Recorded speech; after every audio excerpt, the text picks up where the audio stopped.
Au sommaire de cette édition, des milliers de personnes ont manifesté ce lundi à Banjul pour réclamer que le président gambien Adama Barrow quitte le pouvoir.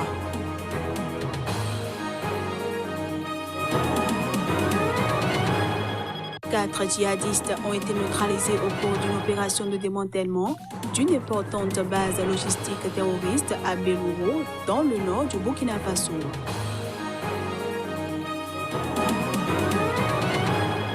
Et puis le ministre français de la Culture a indiqué que la restitution par la France au Bénin de 26 œuvres d'art annoncées en 2018 se fera dans le courant de l'année 2020, peut-être au début de l'année 2021.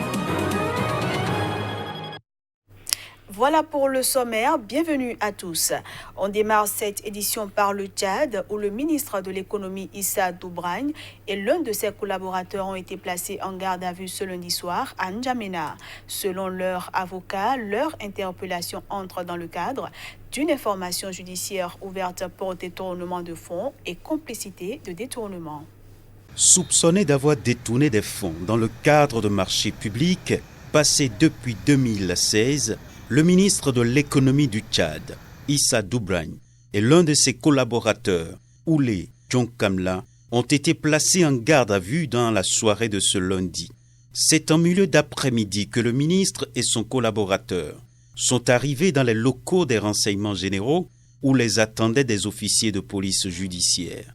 Un peu plus tôt, un mandat d'amener les concernant a été délivré par le procureur général près la Cour suprême suite à une plainte de l'inspection générale d'État pour détournement, complicité de détournement et abus de fonction. Les deux personnalités se sont vues notifier les charges et ont été gardées à vue pour les auditions. De sources concordantes, ils ont passé la nuit aux renseignements généraux en attendant la poursuite des auditions dans le cadre d'une enquête visant à clarifier le détournement d'environ 800 millions de francs CFA. Des fonds destinés à l'organisation de plusieurs réunions pour la mobilisation des ressources pour le développement du pays. Début décembre, le secrétaire général de la présidence, Kalzebe Pahemi Debé, ancien Premier ministre, avait été incarcéré. Il est mis en cause dans une affaire de détournement de fonds publics, notamment. L'ancien président François Bozizé est de retour en Centrafrique, 6 ans après sa chute et son départ en exil, a annoncé ce lundi le secrétaire général de son parti politique, Bertin Béa. François Bozizé est toujours sous le coup d'un mandat d'arrêt international lancé en Centrafrique en 2013 pour crimes contre l'humanité et incitation au génocide. C'est une vérité, a certifié le secrétaire général du parti politique centrafricain Kwanakwa. François Bozizé se trouve bel et bien dans la capitale centrafricaine, a-t-il martelé. L'SSG a promis lors d'une conférence de presse que dans les jours à venir, François Bozizé prendra la parole pour s'adresser à ses compatriotes. C'était au siège du parti du président déchu. Mais cette information, le porte-parole du gouvernement centrafricain n'y croit pas. Cette annonce ne me semble pas crédible, a-t-il toutefois réagi. Renversé en 2013 par la Séléka, une coalition de groupes armés rebelles qui s'était emparée de la capitale Bangui, l'ancien général arrivé au pouvoir en 2003 avait dû céder sa place à Michel Djotodia avant de fuir le pays. Depuis lors, ses avocats et ses fidèles militent pour que le gouvernement centrafricain autorise son retour. Il faut dire que François Bozizé est toujours sous le coup d'un mandat d'arrêt international lancé en Centrafrique en 2013 pour crimes contre l'humanité et incitation au génocide. L'ancien président est également sous sanction des Nations Unies pour son rôle dans la crise centrafricaine en 2013. Cette dernière a été marquée par de violents affrontements communautaires entre populations chrétiennes et musulmanes, au cours de laquelle il avait notamment soutenu des milices anti-Balaka. Mercredi, le tribunal administratif de Bangui avait rejeté la requête des avocats de François Bozizé qui demandait un sursis exécutoire à cette circulaire afin de permettre le retour au bercail de l'ancien président. Je le disais en titre, des milliers de Gambiens ont protesté dans la capitale Banjul, appelant le président Adama Barrow à quitter le pouvoir. Les manifestants qui ont répondu à l'appel du mouvement 3 Years Jotna voudraient que le président Barrow respecte sa promesse faite en 2016 de ne rester au pouvoir que pendant 3 ans au lieu du mandat légal de 5 ans. Plus de 5000 Gambiens, selon les estimations de la police, sont descendus dans les rues de la capitale Banjul ce lundi pour demander au président Adama Barrow de quitter le pouvoir au plus tard le 19 janvier 2020. Les manifestants ont répondu à l'appel du mouvement 3 Years Jotna, qui veut dire 3 ans il est temps dans un mélange d'anglais et de wolof.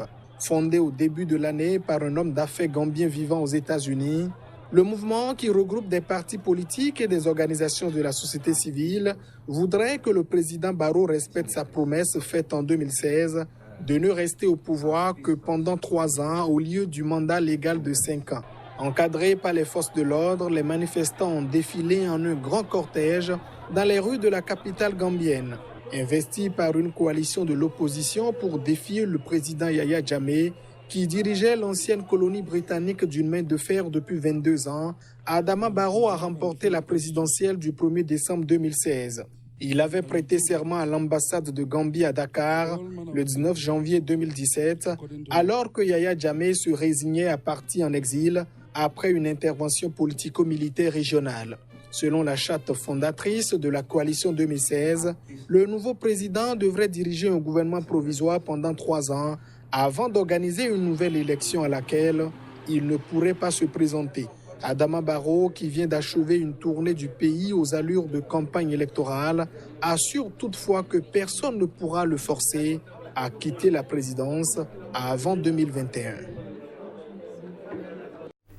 4 djihadistes ont été neutralisés au cours d'une opération de démantèlement d'une importante base logistique terroriste à Bellouro, dans le nord du Burkina Faso. C'est ce qu'a annoncé l'état-major des armées dans un communiqué diffusé ce lundi soir.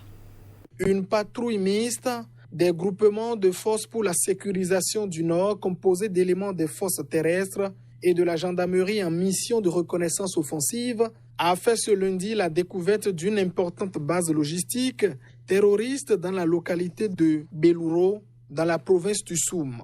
Dans un communiqué diffusé ce lundi soir, l'état-major des armées a indiqué qu'au cours de cette opération, 4 terroristes ont été neutralisés. De l'armement lourd, des munitions et des engins explosifs improvisés ont été saisis ainsi que des motos et divers autres matériels. Il a par ailleurs félicité les unités pour cette action qui contribue à réduire les capacités opérationnelles des groupes armés terroristes, selon le communiqué.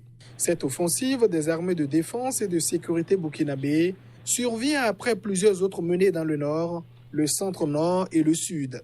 Depuis début novembre, elles ont annoncé avoir tué une centaine de djihadistes lors de plusieurs opérations sans que l'on puisse toutefois confirmer ces bilans de manière indépendante. Le Burkina Faso, frontalier du Mali et du Niger, est le théâtre d'attaques djihadistes régulières depuis 2015. Le nord et l'est du pays sont particulièrement touchés et Ouagadougou, la capitale, a été frappée à 3 reprises.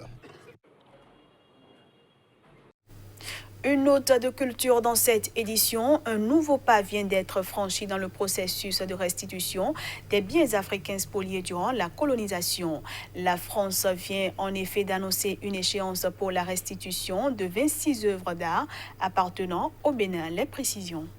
La restitution par la France au Bénin de 26 œuvres d'art annoncées en 2018 se fera dans le courant de l'année 2020, peut-être au début de l'année 2021. C'est ce qu'a indiqué ce lundi à Cotonou le ministre français de la Culture, Franck Riester. En visite depuis dimanche à Cotonou, le ministre français a eu un entretien avec le président béninois Patrice Talon avant d'assister à une présentation des projets touristiques phares que la France accompagnera en fonction de ce qu'elle peut apporter. J'ai saisi l'opportunité d'expliquer au président Talon que un projet de loi était en préparation dans mes services pour ensuite être débattu au courant de l'année 2020 pour transférer la propriété de ces 26 œuvres au Bénin, qui est évidemment un élément important de cette restitution, qui est la traduction législative de l'engagement du président de la République de restituer ces 26 œuvres. Au cours du point de presse conjoint concluant cette visite, le ministre béninois du Tourisme, de la Culture et des Arts, Jean-Michel Abimbola, a salué l'engagement du président français de restituer ses œuvres et l'ouverture d'une discussion élargie en ce qui concerne l'ensemble de certaines œuvres. Nous nous sommes entendus sur la restitution des œuvres en plusieurs étapes.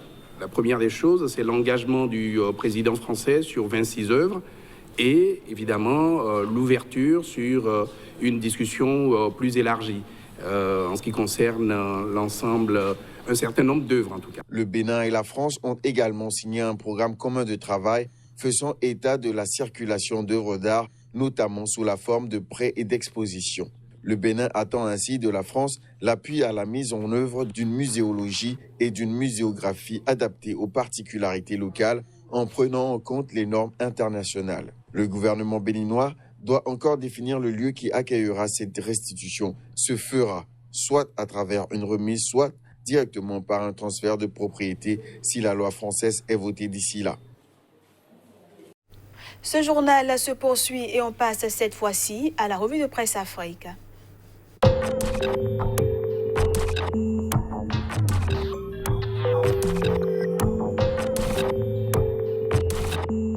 Bonjour à tous et merci de prendre le rendez-vous de la revue de presse Afrique. Au Togo, Liberté croit savoir et titre processus électoral de 2020 au pas de charge, Fort Yassingbe, le vrai tireur de ficelle. La même parution de s'interroger sur un autre sujet, la décentralisation en panne, le district autonome du Grand Lomé peine à payer les salaires. Togo Matin, préservation de la paix au Togo, les femmes du parti Unir aspirent à vivre dans la quiétude. En manchette, dossier, bilan alarmant sur nos routes, quelles mesures pour freiner les accidents?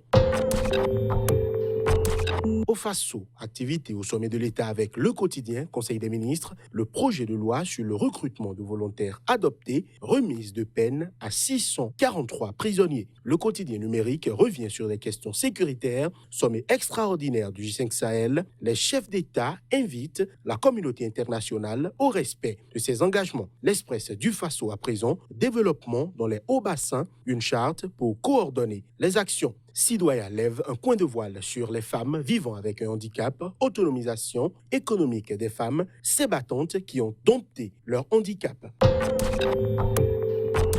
En Côte d'Ivoire, Fraternité Matin sur les activités présidentielles, inauguration de l'échangeur de l'amitié ivoiro-japonaise Alassane Ouattara. Ce projet est une preuve tangible que notre pays avance et avance bien. Le nouveau réveil sur une autre actualité, manœuvre pour empêcher le deuxième meeting de l'opposition. Kafana refuse Yopougon, Abédié, Gbagbo, Soro. Face à ses responsabilités, l'opposition va-t-elle annuler son meeting ou le maintenir? Le sursaut à présent, présidentiel 2020, voici ce que Gon pense de Bédié, Soro et Gbagbo. Et puis politique nationale, Guillaume Soro recrute les profils recherchés.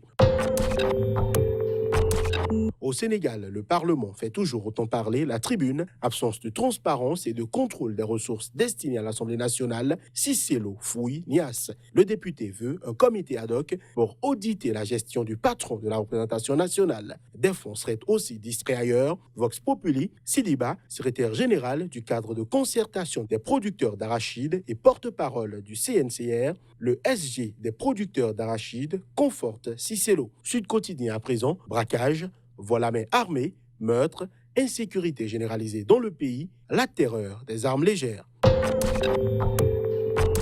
Au Cameroun, Info Matin affiche en titre « Législative et municipale, la justice au cœur des élections ». L'opposition est prise à partie aussi le jour de titrer « Nkong Samba, le sous-préfet dépose une plainte contre le MRC ». Des militants du parti ont été convoqués à la gendarmerie. Maître Fabrice Tchoumen, secrétaire régional adjoint du Mouvement pour la Renaissance du Cameroun dans le Mungo, parle de harcèlement. Mutation pour finir, Chan 2020, Tara, le mal-aimé. La mascotte proposée par le Cameroun pays hôte fait polémique.